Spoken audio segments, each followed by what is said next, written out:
नमस्कार दोस्तों, आज हम बताएंगे एक्सरसाइज का प्रॉब्लम आप लोग को। और एक्सरसाइज का अगला क्वेश्चन क्या है, can two angles be supplementary if both of these are acute obtuse right.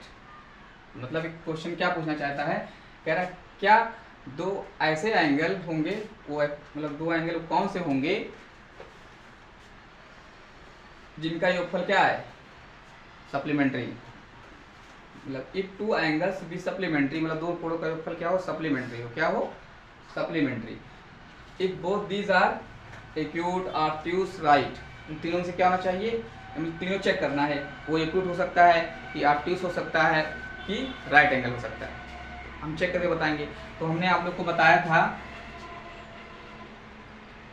दो एंगलों का सम जब क्या होता है, जब दो एंगलों का सम क्या होता है 180, तब दोनों एंगल क्या कहलाते हैं, सप्लीमेंट्री कहलाते हैं।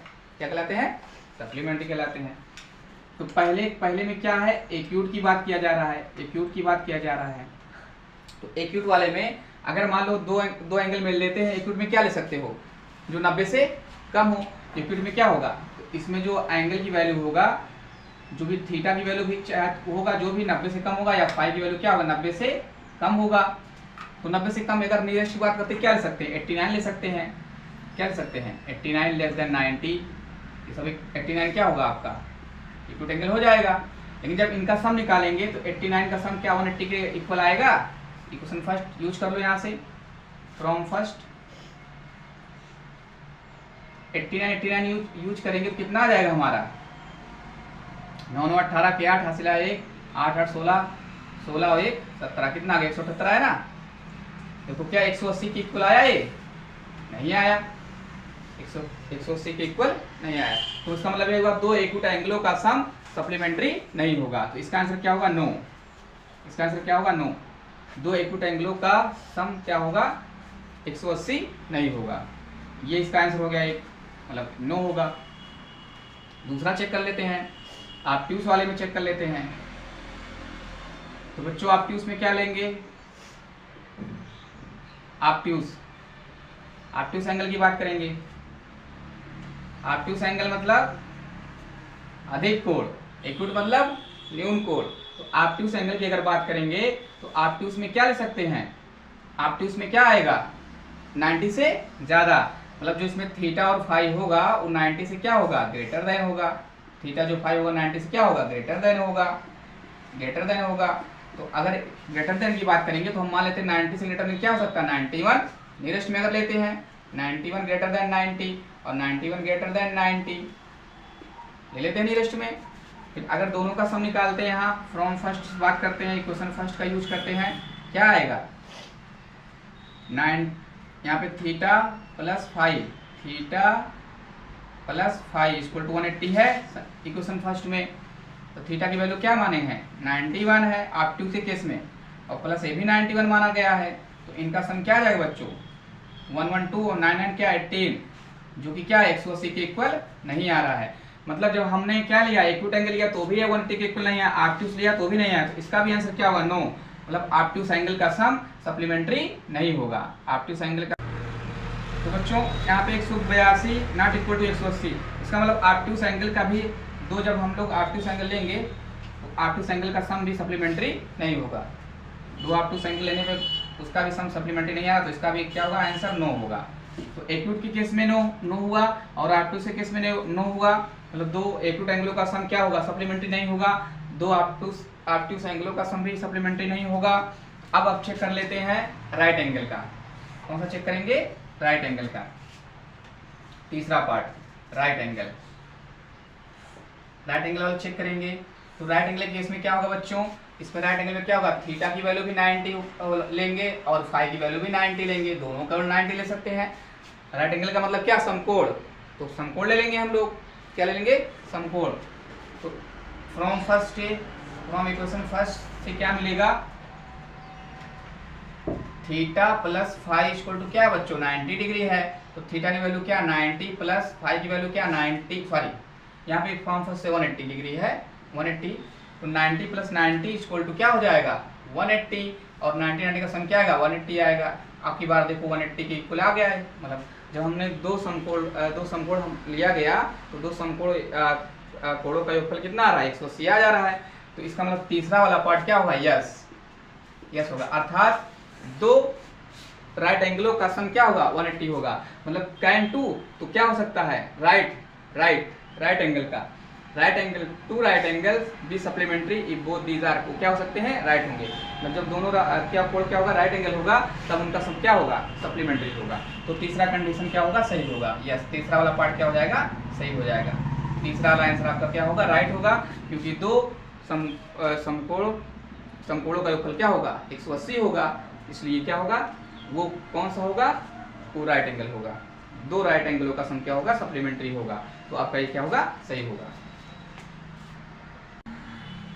हाँ तो बच्चों नेक्स्ट अगला क्वेश्चन क्या है, इसके पहले के क्वेश्चन में क्या था सप्लीमेंट्री की बात किया गया था, और इस क्वेश्चन में क्या है कॉम्प्लीमेंट्री की बात कर रहा है। Can two angles be complementary if both of these are acute obtuse right. मतलब इस क्वेश्चन में कहने का तात्पर्य इसका ये है कि ऐसे कौन से दो कोण होंगे कि जिनका योगफल क्या हो कॉम्प्लीमेंट्री हो।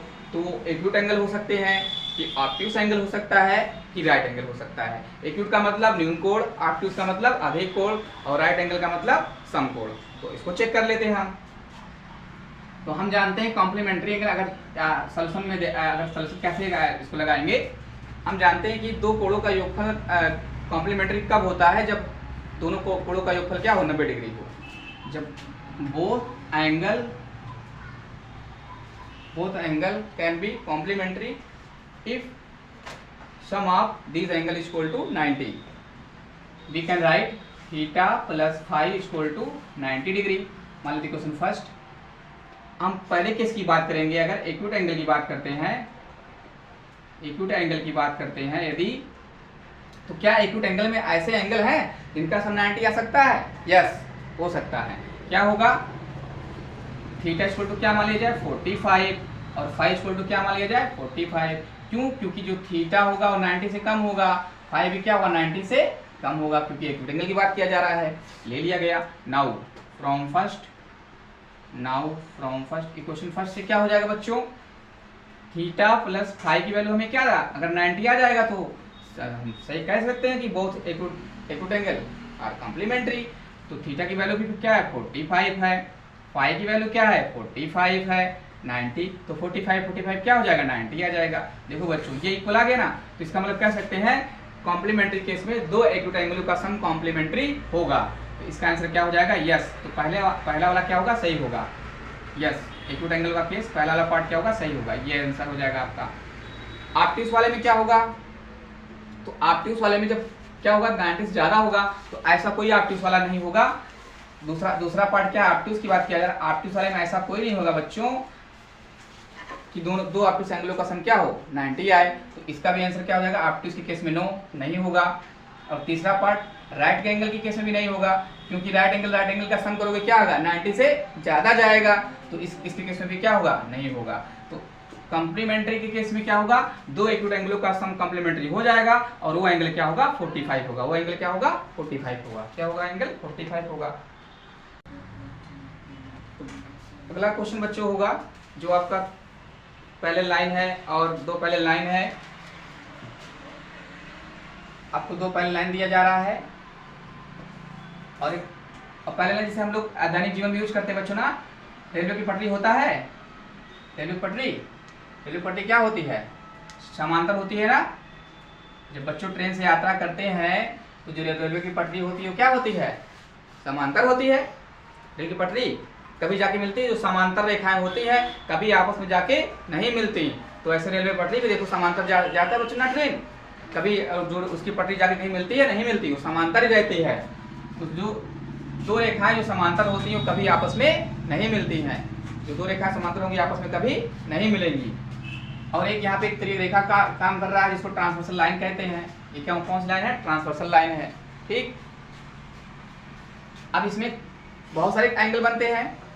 कौन कौन बनता है, अल्टरनेट बनता है, करस्पॉन्डिंग बनता है और वर्टिकली अपोजिट बनता है। अल्टरनेट बनता है, तो ऐसे बहुत सारे एंगल बनेंगे जिसको हम लोग बारी बारी डिस्कस कर देते हैं, और इसमें बेस्ड न्यूमेरिकल एक्सरसाइज में है, वो आपका पूरा सिंप्लीफाई हो जाएगा आराम से।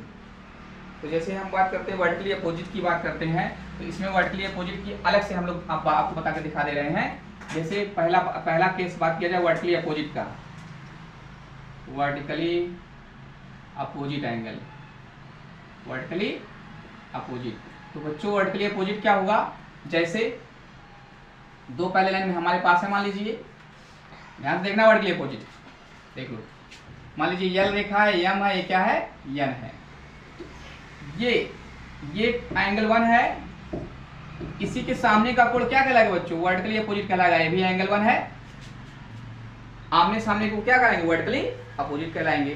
ठीक, और भी वर्टिकली अपोजिट है, इस कोण का वर्टिकली अपोजिट कौन होगा, ये वाला कोण होगा, ये वाला कोण होगा। मान लीजिए एंगल 2 है, angle 1 vertically opposite, angle 2 vertically opposite, आपस में क्या होंगे, बराबर होंगे।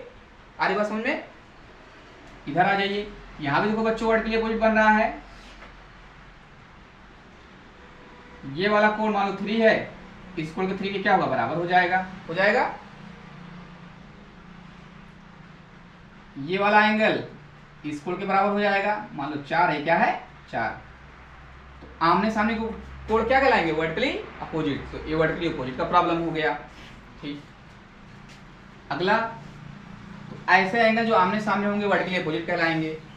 फिर क्या बात करेंगे हम लोग, अल्टरनेट इंटीरियर एंगल, या फिर इंटीरियर अल्टरनेट एंगल कह सकते हैं, या exterior alternate angle, corresponding angle होता है।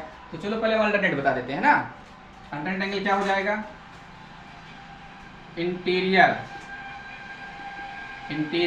अल्टरनेट एंगल, अल्टरनेट एंगल, इसको समझ लीजिए। फिर जो क्वेश्चन में छोटा छोटा पार्ट दिया गया बच्चों, सब लग जाएगा ना। इंटीरियर अल्टरनेट एंगल, तो इंटीरियर अल्टरनेट एंगल क्या होगा, दो रेखाएं मान लीजिए पैरेलल हमारे पास हैं, पैरेलल, जरा समझना, ये है, क्लियर है इतना, तो आपको क्लियर है, ये क्या यल है, ये क्या एम, ये क्या है, यहाँ तक क्लियर है। आपकी बात, इसमें क्या बात करेंगे बच्चों, इंटीरियर अल्टरनेट एंगल की बात करेंगे। तो इंटीरियर अल्टरनेट क्या होगा, कि जो समांतर रेखा है, पहले लाइन है, इसी के अंदर जो बनेगा वो इंटीरियर अल्टरनेट कहलाएगा, और जो बाहर बनेगा वो एक्सटीरियर अल्टरनेट कहलाएगा। तो इंटीरियर अल्टरनेट की बात करते हैं, तो जैसे ये वाला एंगल है, इसका अल्टरनेट एंगल कौन होगा, ये वाला होगा। मतलब अगर एक कोण 1 है तो कोण 1 आपस में क्या होंगे, बराबर होंगे, अल्टरनेट। ठीक, और ये वाला कोण मान लो क्या है, आपका एंगल 2 है, तो ये भी इसके क्या होगा, आपका क्या हो जाएगा, बराबर हो जाएगा। एंगल 2 क्या हो गया, बराबर हो गया। तो ये वाला इसके अल्टरनेट और ये वाला इसके अल्टरनेट, तो एक हुआ इंटीरियर अल्टरनेट एंगल, और एक और होगा एक्सटीरियर अल्टरनेट एंगल होगा। तो एक्सटीरियर में क्या होगा, ये वाला इसके बराबर आ जाएगा, ये वाला इसके बराबर आ जाएगा, और ये वाला इसके बराबर आ जाएगा ना। तो चलो इसी में वो आपका होगा इंटीरियर, तो बता ही दिए थे, जो पहले लाइन के अंदर बनेगा इंटीरियर अल्टरनेट एंगल कहलाएगा। दोनों एक इस तरफ बनेगा, एक उस तरफ, अल्टरनेट एंगल, एक इस तरफ एक इस तरफ, अल्टरनेट। और एक्सटीरियर वाले में क्या हो जाएगा, बाहर की तरफ बनेगा, ये वाला इसके बराबर, ये वाला इसके बराबर। एक्सटीरियर वाले में पहले लाइन के बाहर, इंटीरियर वाले में पहले लाइन के अंदर। ठीक बेटा, तो इसमें आपका इंटीरियर भी आ गया, एक्सटीरियर भी बता दिया हमने आपको। अब एक और बचेगा, कौन सा बचेगा, करस्पॉन्डिंग एंगल। कौन सा बचेगा, करस्पॉन्डिंग, इसी में समझ लो corresponding angle. Corresponding angle, corresponding angle क्या होगा, देखो बच्चों करस्पॉन्डिंग एंगल क्या बनेगा इसमें आपका, जैसे ये मान लीजिए दो पहले लाइन है, एक ट्रांसवर्स लाइन कट हो रहा है, तो इसमें करस्पॉन्डिंग एंगल क्या हो जाएगा, ये ट्रांसवर्सल लाइन के जो एक ही तरफ बनेगा वो क्या होगा, करस्पॉन्डिंग एंगल हो जाएगा। ध्यान से समझ लो, इसके करस्पॉन्डिंग कौन है बच्चों, ये वाला, मतलब एक के करस्पॉन्डिंग ये 1 एंगल, एक ही तरफ एंगल है, पहले लाइन के ऊपर वाला एंगल ये और पहले लाइन के ऊपर वाला एंगल एक ही तरफ है बने, तो ये क्या हो जाएगा, करस्पॉन्डिंग एंगल। 1 की करस्पॉन्डिंग ये 1 हो गया। और भी पर करस्पॉन्डिंग बच्चों, ये मान लो 2, इसके करस्पॉन्डिंग ये वाला हो जाएगा आपका। करस्पॉन्डिंग एंगल मतलब क्या, संगत कोण, संगत कोण हो गया। और भी बच्चों है, ये वाला एंगल आपका होगा 3, ये वाला एंगल होगा बच्चों 3, तो ये भी क्या है, संगत कोण है। आ जाओ इधर आ जाओ बच्चों, ये वाला एंगल और ये वाला एंगल इसके करस्पॉन्डिंग है, मान लो 4 4, ये सब क्या है, करस्पॉन्डिंग एंगल है। हो गया। तो ऐसे जो क्वेश्चन छोटे छोटे और दिए गए हैं हम लोग उसमें सेलेक्ट करेंगे और देख के बताएंगे कि कौन सा एंगल वर्टिकली अपोजिट है, कौन सा एंगल इंटीरियर अल्टरनेट एंगल है, कौन सा एक्सटीरियर अल्टरनेट एंगल है और कौन से करस्पॉन्डिंग एंगल है। और एक कॉन्सेप्ट और मिलेगा न्यूमेरिकल में, आपको क्या मिलेगा, linear pair angle. Linear pair angle मिलेगा बच्चों, क्या मिलेगा, linear pair angle. Linear pair angle वो होते हैं, लीनियर पेयर एंगल्स वो होते हैं जब दो कोणों का सम क्या होता है, 180 डिग्री होता है। जैसे दो समांतर रेखाएं अगर हमारे पास हो, एक तिरछी रेखा काट रहा हो, ध्यान से समझिएगा, तो एक ही तरफ जो एंगल बनेंगे उनका सम क्या होता है, 180 डिग्री होता है, वो लीनियर पेयर एंगल कहलाते हैं। जैसे ये वाला एंगल, ये वाला एंगल, मतलब एंगल 1 और एंगल 2 अगर देखेंगे तो एंगल 1 और एंगल 2 का जो सम होगा वो क्या होगा बच्चों, 180 डिग्री होगा। क्यों, लीनियर पेयर एंगल से, लीनियर पेयर एंगल से। और भी लीनियर पेयर एंगल है, ये वाला एंगल 3 मान लेते हैं, एंगल क्या मान लेते हैं, 4 मान लेते हैं। एंगल 3 प्लस एंगल 4 की वैल्यू भी क्या हो जाएगा, 180 डिग्री होगा। एक ही तरफ एंगलों का सम क्या होगा, 180 डिग्री होगा। ये तो मतलब इंटरनली के तौर पे है, एक्सटर्नली तौर पे भी इसका और इसका सम 180, इसका सम और इसका सम 180 होगा, इसका और इसका सम 180 होगा। तो मतलब एक ही तरफ जो एंगल बनेंगे उनका सम क्या होगा, 180 डिग्री होगा। तो दोनों एंगल एक दूसरे क्या कहलाएंगे, लीनियर पेयर एंगल कहलाएंगे। तो इस तरह बच्चों प्रॉब्लम को आप लोग सॉल्व कीजिएगा। इस जो कॉन्सेप्ट ये बताया गया, फिर इससे आपका क्या होगा, जो भी छोटे छोटे क्वेश्चन है लग जाएंगे। कुछ पार्ट ऐसे भी है आपकी एक्सरसाइज में जिसमें दिया गया कि वर्टिकली अपोजिट आपको उसमें से क्या करना है, छांटना है, अलग करना है, कि बताना कि वर्टिकली अपोजिट कौन है, तो आराम से हो जाएगा। जो आमने सामने कोणेंगे वो क्या बनेंगे, वर्टिकली अपोजिट एंगल बनेंगे। और इंटीरियर एंगल भी आपका निकल जाएगा, जो इंटीरियर अल्टरनेट एंगल आ जाएगा आपका। करस्पॉन्डिंग एंगल जो सेम एक ही तरफ बनते हैं, ऊपर पहले लाइन के ऊपर या पहले लाइन के नीचे, ये क्या होगा, हो जाएंगे आपके करस्पॉन्डिंग एंगल हो जाएंगे आपके, ठीक है। उसके बाद आपका क्या हो जाएगा, लीनियर पेयर एंगल। जब दो एंगलों का सम बच्चों क्या होगा, एक ही तरफ जो एंगल बनेंगे उनका सम, उनका योगफल क्या होता है, पहले लाइन और पहले लाइन है और एक ट्रांसफर लाइन तिरछी रेखा काट रही है, तो जो एक ही तरफ एंगल बनेंगे उनका सम क्या होगा, 180 होगा। तो वो दोनों को एक दूसरे क्या कहलाएंगे, लीनियर पेयर एंगल कहलाएंगे। मतलब एंगल 1 एंगल 2 का सम क्या 180 है, तो लीनियर पेयर एंगल है। और एंगल 3 एंगल 4 की वैल्यू क्या 180 है, भी लीनियर पेयर है। तो जब दो कोणों का योगफल 180 होगा तो क्या कहलाते हैं बच्चों, लीनियर पेयर एंगल कहलाते हैं या रैखिक युग्म कोण कहलाते हैं। जब दो कोणों का योगफल 180 होता है तो उसे इंग्लिश में लीनियर पेयर एंगल कहते हैं या फिर रैखिक युग्म कोण कहते हैं। तो बच्चों वीडियो को आराम से देखिएगा, वॉचिंग कीजिएगा और अपने दोस्तों को शेयर कीजिएगा। ओके, धन्यवाद, वेल डन, आपका दिन शुभ हो।